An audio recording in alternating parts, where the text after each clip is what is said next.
Yo, what's up guys? It's Noah here, and in today's video, I'm going to be talking through some player props I like on Prizepicks for today's NBA slate on Friday, March the 7th. I think we have 8 games tonight, I believe. Yeah, 8 game slate for Friday, so decent amount of games, decent amount of props to choose from, guys. I do have 3 early plays that I like, taking a first look at the board on Thursday night. I am recording this video the night before. I'm recording this video around 1:30 a.m., like late Thursday night, so gonna have to get to the bed soon, get some sleep. But I did want to put out this video before I went to bed, since there are props available right now. I mean, we do have props up for already 6 games. So got 3 plays, guys. We're gonna break these down and talk through why I like them. Now, before we do get started, make sure you guys hit that like button down below. If you enjoy these Prizepicks videos, hit that subscribe button as well. And if you guys are new to the channel, and if you are new to Prizepicks, be sure to go sign up for Prizepicks and use promo code NOAH when you sign up.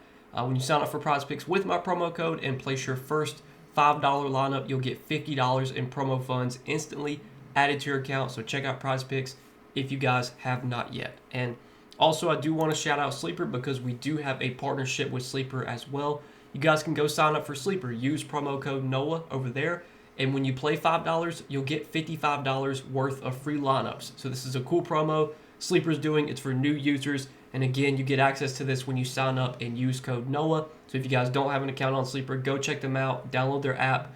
They do have an app for both iPhone and Android. Use that code NOAH, play your $5, and then you'll get $55 worth of free lineups. You can use those free lineups to hopefully win money, start to build a bankroll up on Sleeper. And any money you win off those free lineups, I'm pretty sure it's withdrawable money, so you can either continue to play with it or you can withdraw it. It's up to you, but definitely go check them out if you guys have not yet. But let's go ahead and talk about some props I like for Friday, guys. Now, I do want to recap our plays from Thursday's video before we go over today's plays. So, gave out 2 picks Thursday. We hit both of our plays, so hopefully you guys did tell. We took Quentin Grimes over 4 assists, which hit. He finished with 5 assists. It was very sweaty. It was way sweatier than it should have been, because Grimes, I was watching the game, Grimes had I want to say he had 7 potential assists in the first half, and he only converted 1 of those. He had 1 assist at halftime, but then in the second half, he racked up a bunch of assists, finished with 5, and then we took Karl-Anthony Towns over 11.5 rebounds, which also hit. Cat got into some early foul trouble. He had 2 fouls in the first 2 minutes of the game. It was not looking great after that, but he came through for us. I think he finished with 13 or 14 rebounds. Game went to overtime, but luckily it's still hit before overtime. So went 2-0 on our 2 picks on Thursday. Also went 4-0 on the 4 plays that we gave out over on Patreon. So a really, really good day on Thursday. Let's see if we can keep it rolling, guys, and go 3-0 here on these 3 picks for Friday. So first prop that I like for Friday is going to be a first half prop. So go over to the NBA 1H stat type over on Prizepicks, and there's a first half prop I'm liking, and we're going to take Jared Allen for more than 5.5 points in the first half. So pretty low line here on Jared Allen, given the matchup here against Charlotte. I mean, this is one of the best possible spots going up against a Charlotte team that just has historically been a great matchup for centers. Charlotte, not a great team around the rim. Defensively, they're a team that'll definitely give up points in the paint. And this season, they're top 10 in points allowed to centers. Now, if you look at Jared Allen's last 5 games, he has only gone over this in 3 out of 5. But man, if you look at the two matchups where he went under, they were both terrible matchups. He had to face Miami, a team that's historically been really tough defensively on centers, because of Bam Adebayo. And then against Boston, I mean, that's just a terrible matchup all around. Boston, one of the best defensive teams in the league. But he's had some big games, even against Orlando, kind of a tougher matchup, 6 points, had 8 points against Portland, had 10 points against Chicago. I think the Chicago game, I believe, was without Evan Mobley. But still, it's a great matchup here for Jared Allen. It's a matchup he's had a lot of success in this season. For what it's worth, these teams have already played 3 times this season, and in those 3 games, Jared Allen has had 10 points, 9 points, and 15 points in the first half. So he's been super productive against Charlotte this year.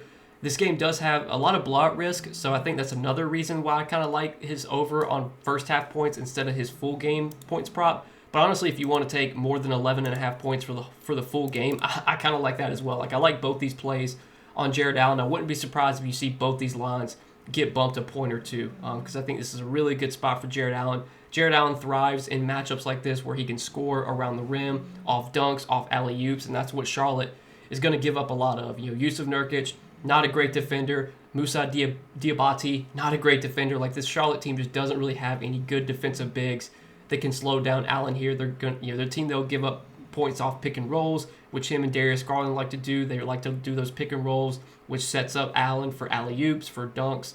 I like this spot a lot for him. I like him for more than 5.5 points in the first half. If you want to take 11.5 points for the whole game, totally fine with that as well. Other prop I like is on the other side of this game. We're going to take a points plus assist prop on Yusuf Nurkic. We're going to take Yusuf Nurkic for more than 10.5 points plus assist. Now, we did talk about the blowout risk in this game. That's one thing that does concern me a little bit here for Nurkic. But this is the front end of a back-to-back, I do believe, for Charlotte. I'm pretty sure Charlotte plays on Saturday. I think they do have a game on Saturday. Yeah, they do have a game on Saturday against the Nets. And I think that's why we're seeing Mark Williams sit this game. So Mark Williams is ruled out for today. Most likely he'll play on Saturday.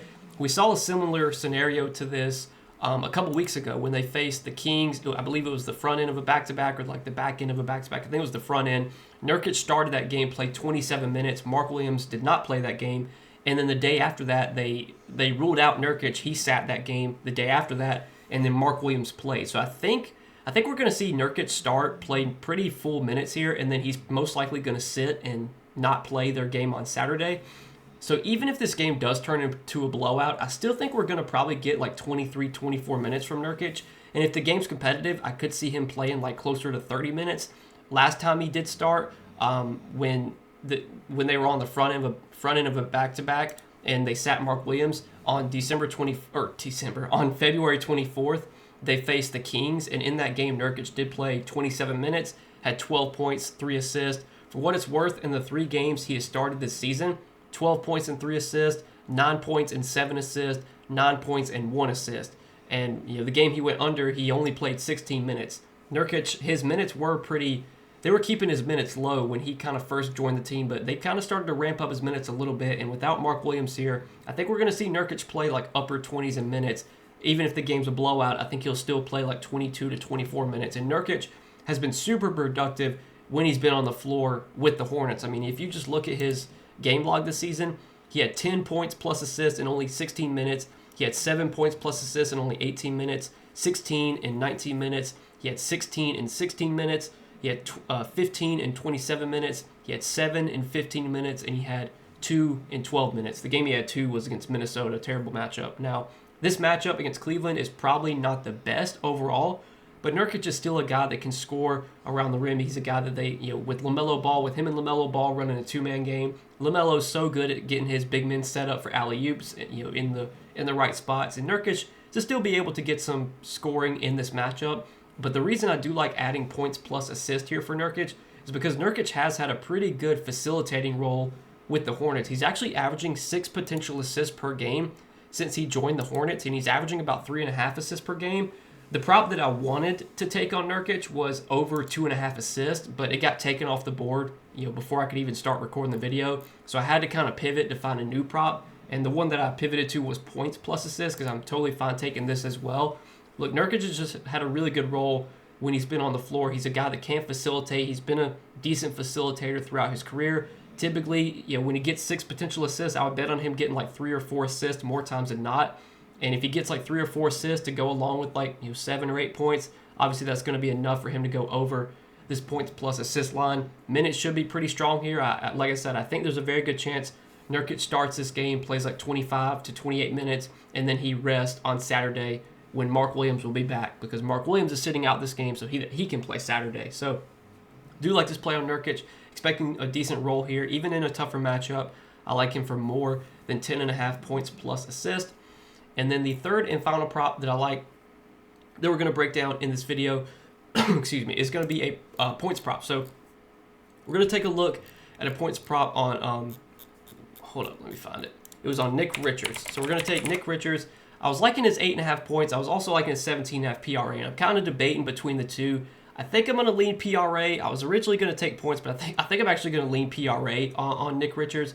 But honestly, I like both the props here on Nick Richards, either more than 8.5 points or more than 17.5 PRA. As you can see, his PRA line and his PR line are the exact same. So if you're going to take one of these, you might as well take PRA. Nick Richards, not a guy that typically gives you many assists, but if he gets at least 1 assist, it's going to make the PRA a better bet. It's already a better bet anyway because they're the exact same line. So we're going to take Nick Richards for more than 17.5 PRA. And let's talk through why I like this prop on Nick Richards. So Nick Richards' minutes have started to creep up a little bit. Now, since he's been with the Suns, his minutes have not been secure by any means. Like, we've seen Nick Richards some games play 26, 28 minutes. We've seen some games he gets benched and plays like 15 minutes. Like, he's had a couple games where he played less than 20 minutes. But as of late, the minutes have started to be more secure. You look at his last 4 games, 31 minutes, 29 minutes, 25 minutes, 23 minutes. When Nick Richards has played at least 23 minutes with the Suns, he's played at least 23 minutes in 12 games. He's gone over this PRA line in 9 out of those 12 games. This is a spot going up against the Nuggets where you would think Nick Richards is going to be needed. You're going to need some size out there to guard Jokic. Now, obviously, if Nick Richards has to guard Jokic, that's going to bring some foul trouble risk, and I'm totally fine. That's already baked into this line to begin with. As long as Richards avoids foul trouble here, I feel fairly confident he's going to play like 22 to 24 minutes. I guess the Suns could go small and try and play like Bol at center. They could try and let Mason Plumlee guard Nick Richards, but I think Richards' minutes are fairly secure here as long as he avoids foul trouble. And when Nick Richards has been on the floor, he has been able to produce, at least from a scoring and rebounding perspective. He's been really, really good on the glass since he's been with the Suns. He's averaging he's averaging nearly 18 rebound chances per game, and he's averaging nearly 10 rebounds per game with the Suns. And we've seen the Nuggets give up big games to centers this season. I think the Nuggets are top 10, and I think in points allowed and rebounds allowed to centers. They also give up a lot of points in the paint, the Nuggets do. Like, Jokic, he's good defensively, but he's definitely taken a little bit of a step back this year. Like, we've seen centers be able to have success against this Nuggets team. So I actually do like this matchup a decent amount for Nick Richards. It's just, can he avoid foul trouble? That's kind of the big question. I'm willing to play that risk, I guess, in this spot, especially with his line at 17.5. We've seen Nick Richards be able to crush this line when he gets minutes. And last time they did face Denver, I think it was back in like February, he did play, I believe, 22 minutes in that game. Let me see. Yeah, they played on February 8th. He played 22 minutes in that game. He had 5 points and 9 rebounds, so he wasn't like the most productive game from Richards. But like I said, when he's played at least 23 minutes this season, he's over this line in 9 out of 12 games. It is worth noting that game was kind of a blowout. They lost by 17. I would be interested to take a look at the rotations and kind of see if Richards, if he got benched late in the game. I'm actually going to take a look at that real quick. So that game was on February 8th. So let's take a look here. So let's go to, where is it? There it is. So Nick Richards, in that game, he started the game, played about 7 minutes in the first quarter, and then he subbed back in with about 9 minutes left, and he played about 6 minutes. So he played about 14 minutes in the first half, Richards did. And then, it looks like he played about 9 minutes in the third quarter and then didn't get any minutes in the fourth quarter. And that's definitely the risk, is when the Suns are trailing, when they get behind, if they're down by 15 points heading into the fourth quarter, that's the concern, because they will play small ball. They'll try and space the floor, get more shooting on the floor when they're trailing and playing from behind.